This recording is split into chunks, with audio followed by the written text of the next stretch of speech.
আমাদের অনেকের মনের একটা প্রশ্ন,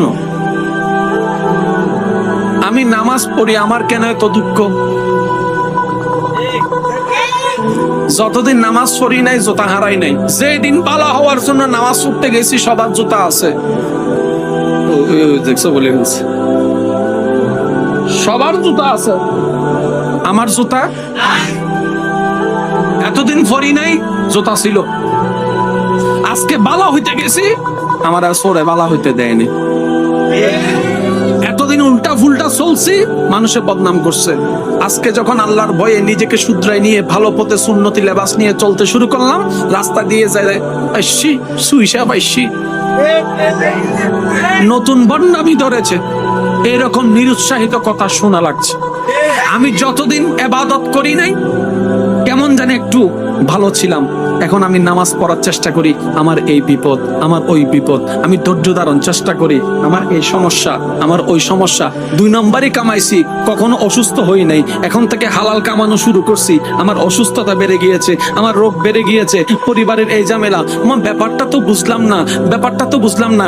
এই জায়গায় অনেকে না বুঝে অ্যাক্সিডেন্ট করে, কি করে জানেন? ওই ভয় থেকে বাঁচার জন্য, রোগ থেকে বাঁচার জন্য, বিপদ থেকে বাঁচার জন্য আবার নামাজ ছেড়ে দেয়। আমার ভাইরা তো আমরা হয়তো বুঝতে পারি নাই, আল্লাহ তাআলা বান্দাদেরকে 2 জগতে একসাথে কখনো সাজায় দেয় না। হয়তো কোন জায়গায় বান্দাকে দুনিয়াতে সাজা দিয়ে দেয়, কোন বান্দাকে পরকালে সাজা দেয়। আল্লাহ যাদেরকে জাহান্নামের সাজা থেকে বাঁচাতে চান, তাদেরকে তাদের কর্মের কারণে দুনিয়াতে বিপদ দিয়ে, সাজা দিয়ে, কষ্ট দিয়ে জাহান্নামের আগুন থেকে বাঁচায় দেয়। সুবহানাল্লাহ।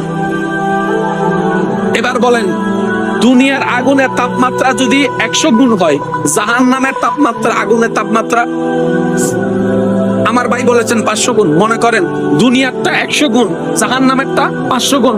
দুনিয়ারটা একদিন, জাহান্নামেরটা 500 দিন।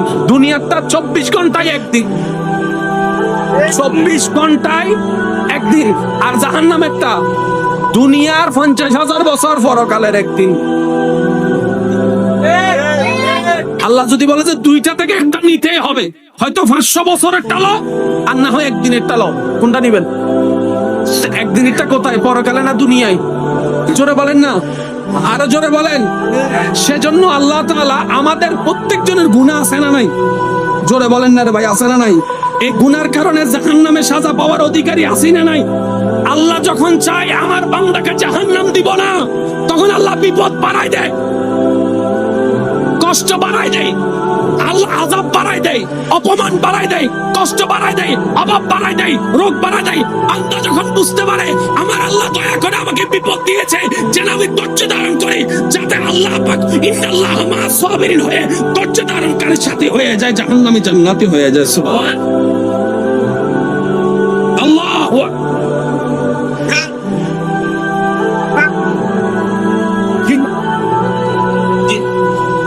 এবার আসেন অঙ্কটা একটু বোঝার চেষ্টা করি।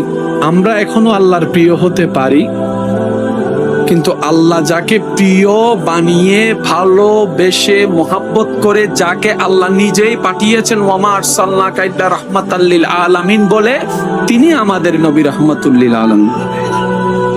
এবার কম বেশি জানার ভিন্নতা সাপেক্ষে আপনার আমার কম বেশি সবারই জানা আছে সৃষ্টিকর্তাকে।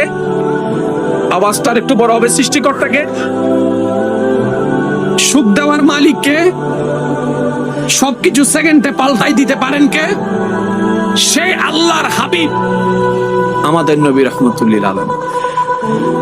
কিন্তু একটু ভেবে দেখেন তো, নবী দুনিয়াতে আসার আগে আল্লাহ তাআলা নবীজির আব্বা জানকে দুনিয়ার থেকে নিয়ে গেছেন। কষ্ট,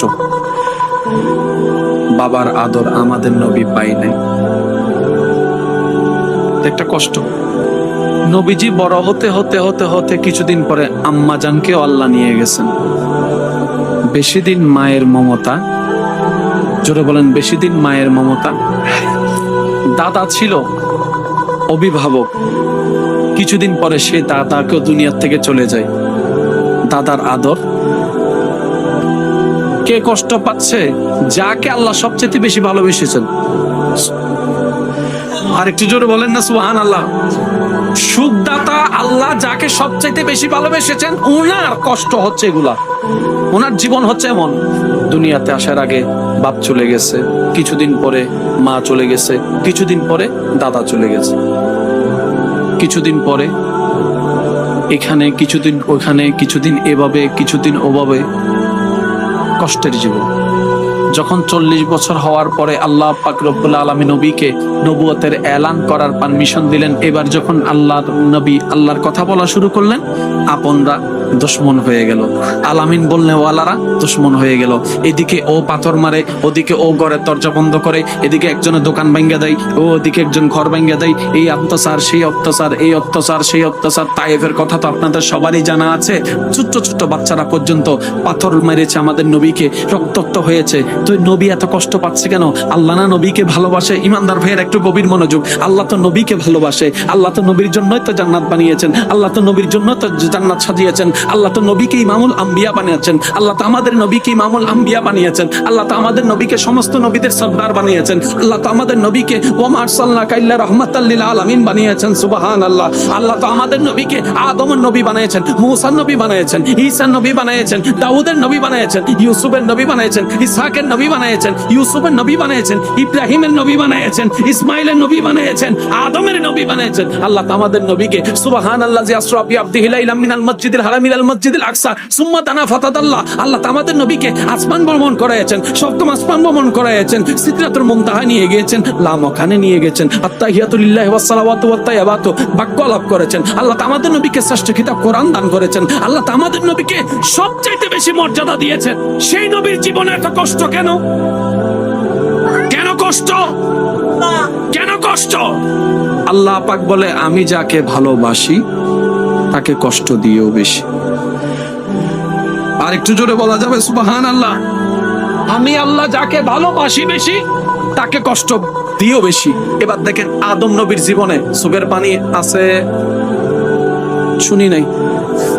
আদম নবীর জীবনে চোখের পানি আছে, মূসা নবীর জীবনে কষ্ট আছে, ঈসা আলাইহিস সালামের জীবনে বদনাম আছে, মরিয়ম আলাইহিস সালামের জীবনে বদনাম আছে, ইব্রাহিম নবীর জীবনে আগুন আছে। আর একটু জোরে বলেন না আছে? ইউনূস আলাইহিস সালামের জীবনের মধ্যে মাছের পেটে থাকা আছে, আইয়ুব আলাইহিস সালামের জীবনের মধ্যে অশান্তি আছে, ইয়াকুব আলাইহিস সালামের জীবনের মধ্যে দুর্ভোগ আছে, ইউসুফ আলাইহিস সালামের জীবনের মধ্যে দুর্ভিক্ষ আছে। যারাই আল্লাহর প্রিয় তারাই কোনো না কোনো দুঃখ কষ্টের মধ্যে জীবন কাটাইছে। আল্লাহ মামলা তো বুঝলাম না। গভীর মনোযোগ। আশা করি এখানে আমাদের অনেক প্রশ্নের উত্তর থেকে যেতে পারে। আল্লাহ মামলা তো বুঝলাম না। আমরা যারা ভালোবাসি তারা আগলাই রাখি, আমরা যারা ভালোবাসি তারাকে কষ্ট পেতে দিই না, আমরা যাকে ভালোবাসি তাকে কাঁটার আঘাতও দিতে দিই না। আল্লাহ তুমি ভালোবাসো, যারা এত কষ্ট দিচ্ছ কেন? রব্বে করিম বলে, তোমরা তাদেরকে যে কষ্ট পেতে দেখছো এটার নাম দুনিয়া, যেটা আজ না হয় কাল। ইজা জুলজিলাতিল আরদু জিলজালাহা, ধ্বংস হয়ে যাবে। আমি আমার প্রিয়দেরকে সাময়িক শান্তি দিতে চাই না, আমি তাদেরকে জান্নাতের মতো নিয়ামত আজীবন দিতে চাই। সুবহান।